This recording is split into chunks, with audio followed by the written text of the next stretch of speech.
그 8.15 광복절 행사 해보면 하이라이트는 항상 그 메인 무대에서 노래 부르시는 분들 같습니다. 최근 한 3년 동안 그 무대가 굉장히 활성화되어 있는 것을 봅니다. 그런데 참 신기한 것은 그 자리에서 이렇게 노래하시는 분들이 뭐 짧게는 한 20, 30년, 많게는 한 40년 이전에 미국으로 이민 오신 어른들이라고 합니다. 40년이 지났는데도 40년 전에 배웠던 노래를 아직도 기억하고 그렇게 유창하게 불러내시는 모습을 보면 참 이게 사람의 기억력이 대단한 건지 아니면은 음악의 힘이 대단한 건지 아무튼 그런 생각을 좀 하게 됩니다. 여러분, 노래라고 하는 것은, 시라고 하는 것은 굉장히 힘이 있는 것 같습니다. 인류 역사상 가장 오래된 문학작품, 그러니까 문서로, 활자로, 문자로 기록되어 있는 가장 오래된 문학작품은 지금의 이라크 부근에서 발견된 기원전 2000년 전 수메르라고 하는 민족의 사람들이 남긴 길가미시 서사시라고 하는 겁니다. 길가미시.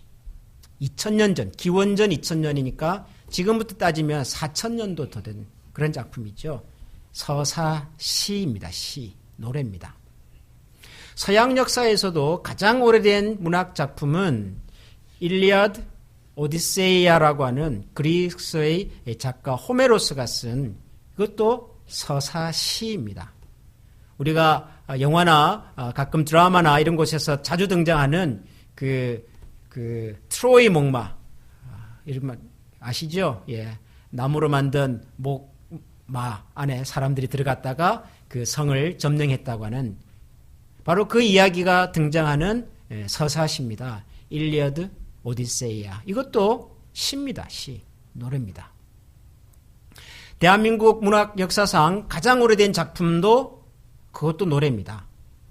고조선 시대에 기록이 되었다고 하는 공무도화가 모르셔도 됩니다. 저도 설교 준비하면서 찾아본 거니까요. 그런데 옛날에 고등학교 국어 시간에 배운 기억은 살짝 났습니다. 예, 강을 건너는 남편이 물속에 이렇게 빠져가는 것을 보면서 그 슬픔을 노래로 표현했다고 하는 이 공무도화가 이것도 노래입니다. 여러분, 우리 인류가 가지고 있는 가장 오래된 문학 작품들이 다 노래 아니면 시입니다. 무슨 소설이나 이렇게 연설문이나 이런 것이 아니라 노래입니다. 노래.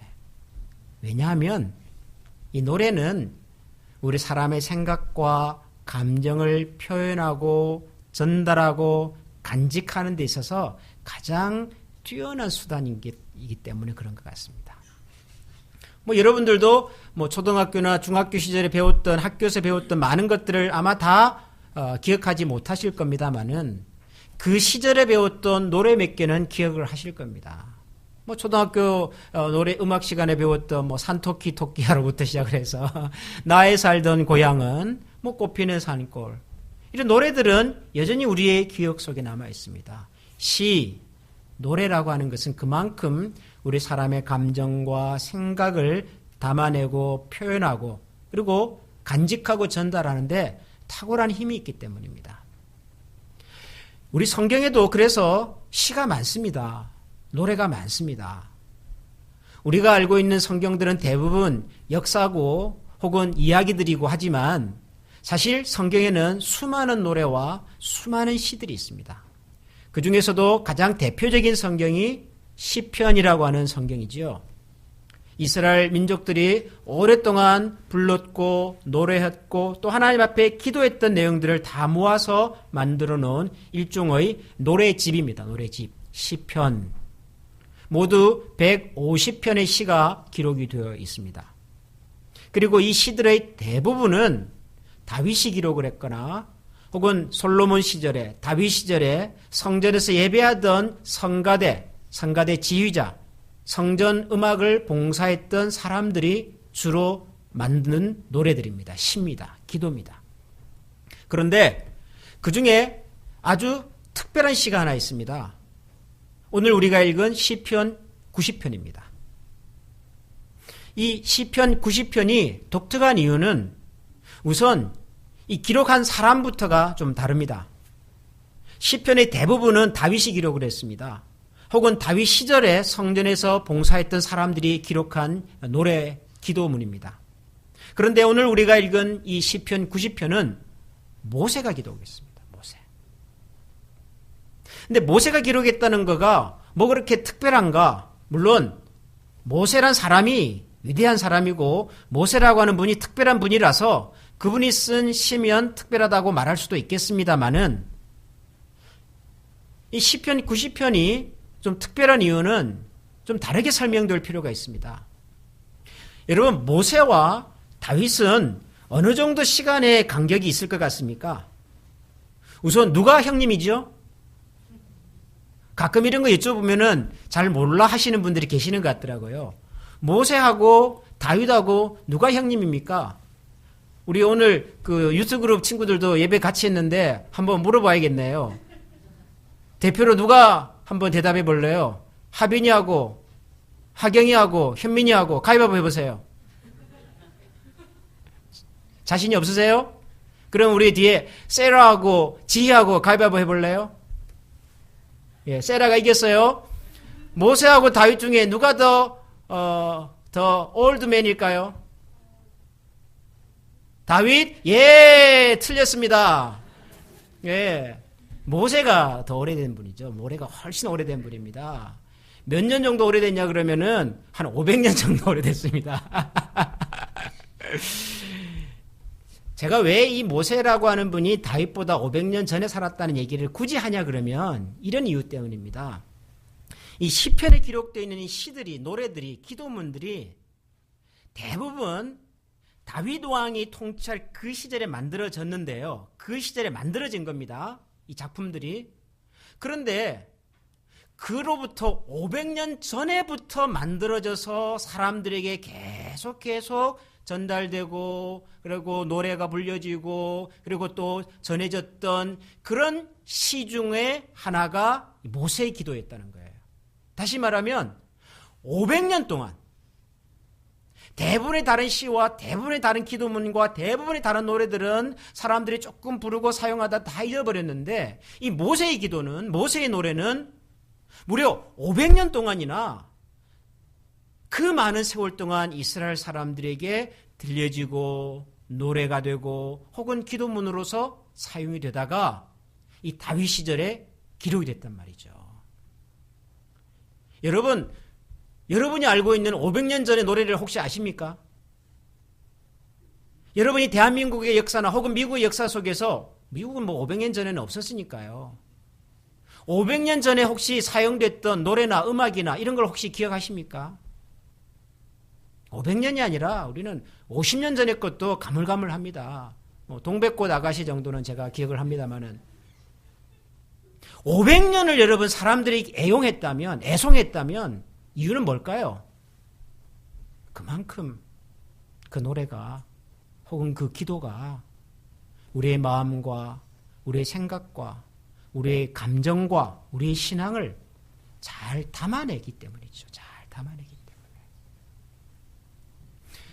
시편 90편은 그런 의미에서 굉장히 중요한 시입니다.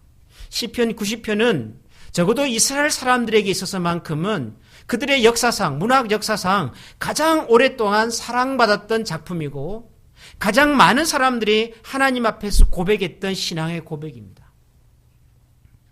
도대체 무슨 내용이길래?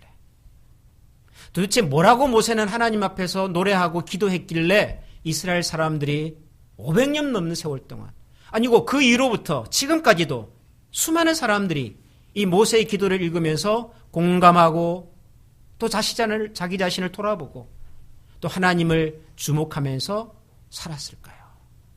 시편 90편이 도대체 무슨 얘기를 하길래? 여러분, 시편 90편이 1절부터 17절인데요. 내용이 어떻게 보면 좀 깁니다. 읽다가 보면 무슨 내용인지 무슨 이야기인지 줄거리를 파악하기가 쉽지가 않습니다. 그러나 잘 들여다보면 시편 90편이 하는 얘기는 아주 간단합니다.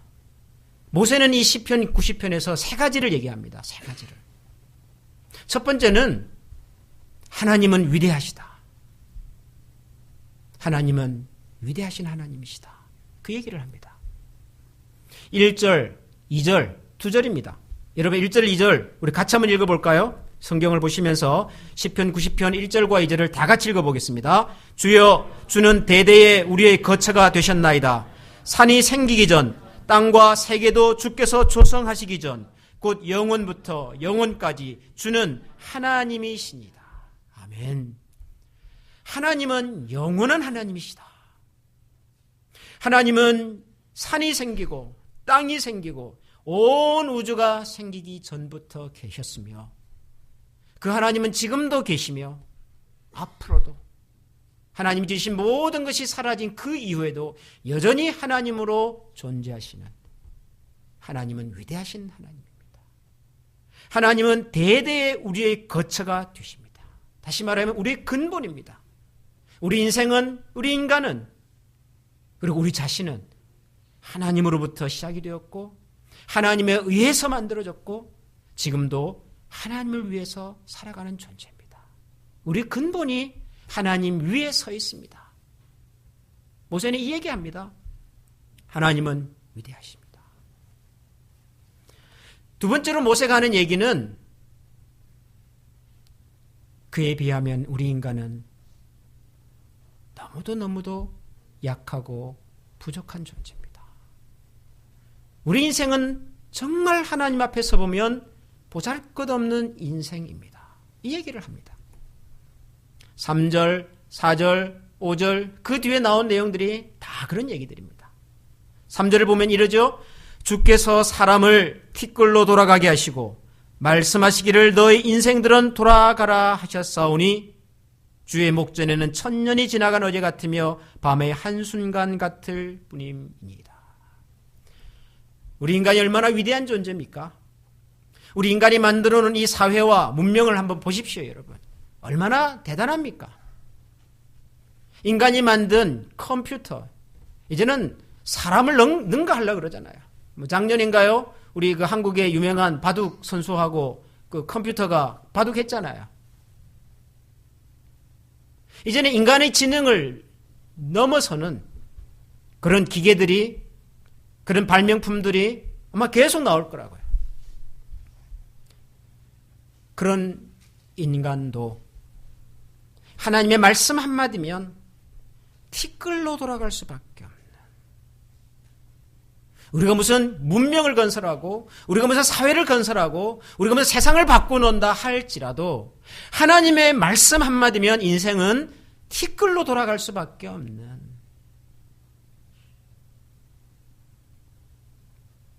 우리 인생이 수천 년을 살 것처럼 수만 년을 살 것처럼 그렇게 당당하고 큰 소리치고 살지만 우리 사람들이 세마는 그 수천 년의 시간조차도 하나님 앞에 서 보면 한 점에 지나지 않는, 순식간에 지나가는,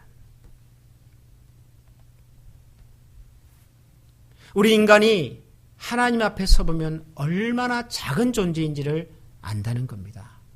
모세는 이런 얘기도 합니다.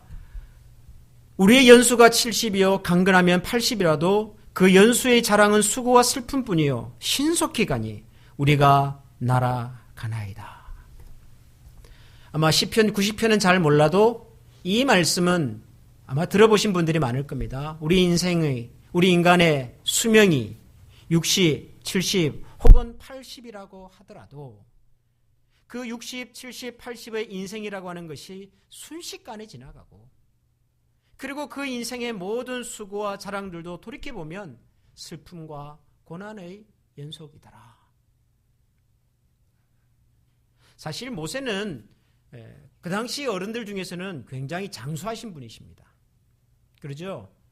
모세가 하나님의 부르심을 받을 때의 나이는 120세였다고 성경은 기록하고 있습니다. 모세가 살던 그 시절에 우리 사람의 평균 수명이 얼마였는지 제가 정확하게 알지는 못하겠으나 아마도 60이면은 굉장히 오래 살았을 겁니다. 제가 어떤 통계를 보니까 대한민국이 1950년, 60년대 평균 수명이 60을 조금 넘었더라고요. 뭐 그랬으니 우리 어른들께서 환갑잔치를 그렇게 성대하게 하셨죠. 60년을 한번 살았고 인생의 한 서클을 내가 다 살았다. 그런데 새로운 서클로 내가 들어간다. 그게 환갑이잖아요. 다시 돌아오는. 그러니까 새로 태어난 것이고 그 새로운 태어남의 기쁨을 가지고 잔치했단 말이죠. 아마도 모세 시절의 사람들이 60을 넘어 살았을 가능성은 희박합니다. 그러니 인생의 연수가 60이고 70이고 많이 봐서 80이라고 해도 이렇게 얘기를 하지요. 그랬던 모세는 120년을 살았습니다. 그 당시 사람의 배를 살았다고요. 그 정도 살았으면 아마 요즘 같으면은 여기저기 다니면서 강연하며 다녔을 것 같아요. 여기 다니면서 아마 간증 집회 하셨을 것 같아요. 여러분, 제가 이렇게 120년을 산 비결이 뭔 줄 아십니까? 제가 120살이 되었는데도 불구하고 성경은 그렇게 기록했습니다. 모세가 하나님의 부름을 받았을 때 눈이 흐리지 않았었다. 대단한 얘기입니다. 제가 지금 모세의 절반도 못 살았는데요. 제가 요즘 눈이 별로 안 좋아요. 그런데도 모세는 120년을 살았는데도 눈이 흐리지 않았대요.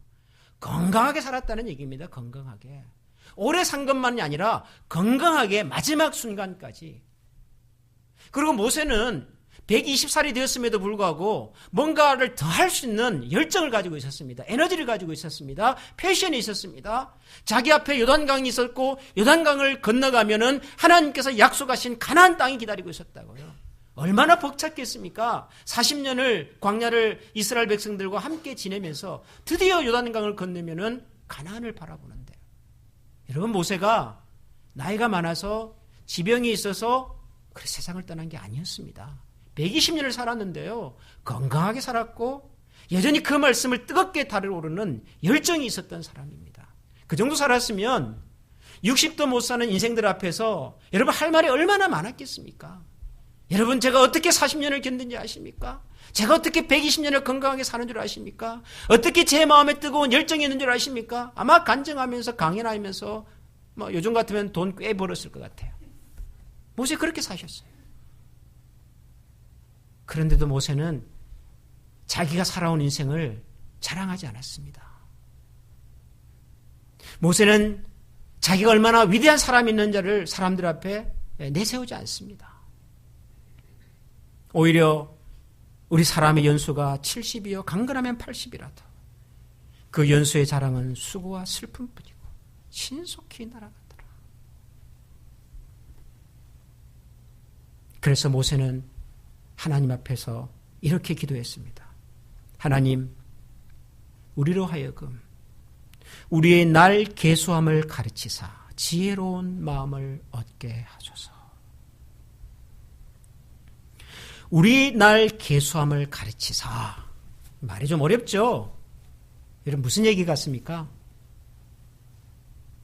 마르틴 루터라고 하는 분은 이 말씀을 이렇게 번역을 했습니다. 하나님, 우리가 언젠가는 죽어야 한다는 사실을 심사숙고하게 하시어 우리를 지혜롭게 하소서. 우리 인생은 언젠가는 이 세상을 떠날 수밖에 없는 유한한 존재라는 사실을 기억하게 해 주십시오. 그리고 그것이 지혜라는 겁니다. 우리 사람들이 가지고 있는 가장 큰 오해와 착각 중에 하나는 뭐냐 하면 지금 우리가 누리고 있는 행복이든 혹은 지금 내가 겪고 있는 아픔과 고통이든 이것이 마치 영원히 계속될 것처럼 생각한다는 겁니다. 2017년을 살면서 우리에게 즐거웠던 기억들이 아마도 있었을 겁니다. 나를 기쁘게 만들어주었던, 행복하게 만들어줬던 것들이 아마도 있었을 겁니다. 어쩌면 우리를 아프게 만들고 우리 힘들게 만들고 우리 인생을 너무 무겁게 짓누르는 것 같은 그런 어려움도 겪으신 분들이 계시리라고 생각을 합니다. 근데 여러분, 이 모든 것들은 지나가는 것들이었습니다. 기쁨이든 슬픔이든 영원히 계속되지 않습니다. 언젠가는 끝이 있고 그 끝이 지나고 나면 우리는 다시 시작하게 될 것입니다. 이것이 우리 인간입니다. 인간이 하나님과 다른 가장 큰 차이는 우리 인생은 유한한 존재라는 것이고 하나님은 무한한 분이라는 사실입니다. 우리가 유한함을 기억하고 인생의 유한함을 고백할 수 있으면 인생은 지혜로울 수 있습니다.